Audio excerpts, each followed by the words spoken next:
جو تمیم داری کی حدیث ہے اس کے اندر یہ بات پتہ لگتی ہے کہ خود رسول اللہ کو آ کے بیان کیا، پہلے عیسائی تھے، اسلام کو قبول کیا اور آ کے رسول اللہ سے کہنے لگے کہ میں 30 دن تک 30 بندوں کے ساتھ کشتی میں بھٹکتا رہا، طوفان آ گیا، بالآخر ایک جزیرے کے اوپر جا کے میری کشتی لگی۔ میرے بھائیو، یہ حدیث بڑی معروف ہے اور یہ حدیث صحیح ہے، اور یہاں سے اس بات کا پتہ چلتا ہے کہ دجال ایک شخصیت ہے، ایک ذات ہے۔ جو حلیہ رسول اللہ نے بیان کیا وہ تخیلاتی نہیں ہے، وہ خیال نہیں ہے، وہ ڈالر کی آنکھ نہیں ہے۔ البتہ اس حدیث سے یہ بات بھی پتہ چلتی ہے کہ دجال کا لوگوں کے ساتھ انٹریکشن ہونا یہ چمبے کی بات نہیں ہے، یہ ممکنات میں سے ہے۔ دجال کا لوگوں سے گفتگو کرنا یہ ممکنات میں سے ہے۔ دجال کا اپنے ایجنٹوں کے ساتھ رابطے میں رہنا یہ ممکنات میں سے ہے۔ یہ تمیم داری کی حدیث بیان کرتی ہے 30 دن طوفان کا شکار رہے، کشتی بالآخر جزیرے پہ لگی، جزیرے پہ لگتے ہی سب سے پہلی بات ہم نے ایک عجیب و غریب مخلوق دیکھی جس کے جسم کے اوپر صرف بال ہی بال تھے، جیسے ریچھ کے بال ہوتے ہیں نا،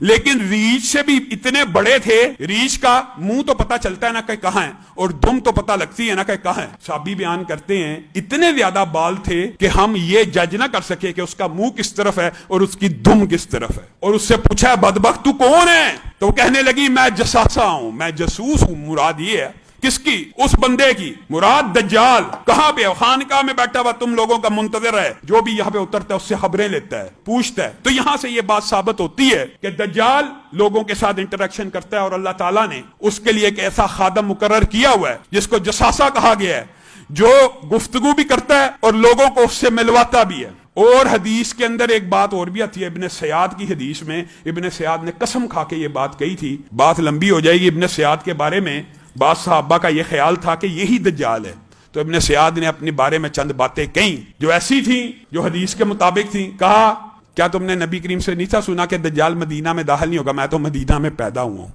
کیا تم نے نبی سے یہ نہیں تھا سنا دجال کی اولاد نہیں ہوگی؟ میری تو اولاد ہے۔ ہاں، البتہ اس حدیث میں ابن سیاد نے ایک بات کہی، کہا یہ ضرور میں کہتا ہوں کہ مجھے پتا ہے کہ کس مقام کے اوپر اس وقت دجال موجود ہے اور اس کے باپ کا نام کیا ہے اور اس کا حلیہ کیا ہے، میں سب جانتا ہوں۔ اس سے مراد یہ ہے کہ دجال سے ملاقات جنبے کی بات نہیں ہے، دجال سے رہنمائی لینا، وہ جو فری میسنز کی آپ سٹوریاں سنتے پڑھتے ہیں اور جو دجال کے آنے کے انتظار کر رہے ہیں اور اس کی پوجا کرتے ہیں اور اس کی عبادت کرتے ہیں، ممکنات میں سے ہے۔ اس بات کا میں انکار نہیں کر رہا، ممکنات ہے، ہو سکتا ہے اس سے ملتے ہوں۔ ایک صحابی رسول 30 بندوں کے ساتھ اس جزیرے پہ اترا، جساسا اس کو دجال کے پاس لے گیا، اور دجال نے جو سوال کیے وہ کیا تھے؟ 3 مشہور سوال آپ سب جانتے ہیں، مختصر دہراتا ہوں۔ بیسان کا نخلستان کیا آج بھی پھل دیتا ہے؟ صحابہ نے کہا جی ہاں دیتا ہے، لیکن آپ کو آج میں یہ بات بتلاتا ہوں، اس وقت بیسان میں صرف 2 کھجور کے پودے ہیں، باقی رہ گئے ہیں، اور وہ دونوں بھی پھل نہیں دیتے، اس وقت دیا کرتے تھے۔ کہا بحیرہ تبریہ کا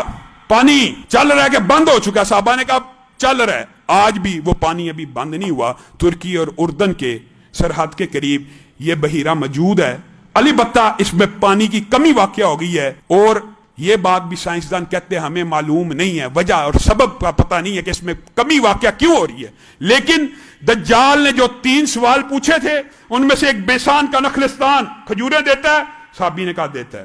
تبریہ خشک ہو چکا؟ نہیں خشک ہوا۔ زغر کا کنواں، زغر کا چشمہ باقی ہے؟ اس وقت باقی تھا۔ صحابہ نے کہا باقی ہے زغر، حضرت لوط کی ایک بیٹی کا نام تھا جہاں پہ ان کو دفن کیا گیا، وہ ایک چشمہ تھا، اس کا نام بھی زغر پڑ گیا۔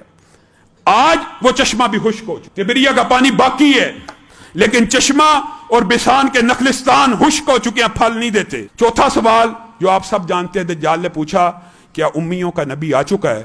صحابی نے کہا ہاں ہم اسی کے امتی ہیں۔ کیا اس نے ہجرت کر لی ہے؟ اس نے ہجرت کر لی ہے، یثرب میں پہنچ چکا ہے، ان قریب تم ساری دنیا کے اوپر غالب آ جاؤ گے۔ دجال صحابی کو بتا رہے ہیں، اور تمہارے لیے بہتر یہی تھا تم اس نبی کی اطاعت کر لیتے۔ گویا دجال نے جو 4 سوال پوچھے تھے ان میں سے اس وقت صرف ایک نشانی پوری ہوئی تھی، اور کیا تھی؟ نبی امی آ چکے ہیں، جی آ چکے ہیں، ہجرت ہو چکی ہے، ہو چکی۔ میں اسی ہجرت کا انتظار کر رہا تھا کیونکہ میرا ظہور اور خروج اس ہجرت کے بعد ہوگا، لیکن میرے خروج کی باقی 3 نشانیاں بھی ہیں۔ زغر کا چشمہ خشک ہو جائے گا، بحیرہ تبریہ خشک ہو جائے گا، اور بیسان کے نخلستان کا ایک پودا بھی کھجور کا پھل نہیں دے گا۔ آج ان 4 میں سے 3 نشانیاں پوری ہو چکی ہیں، ایک نشانی باقی رہ گئی۔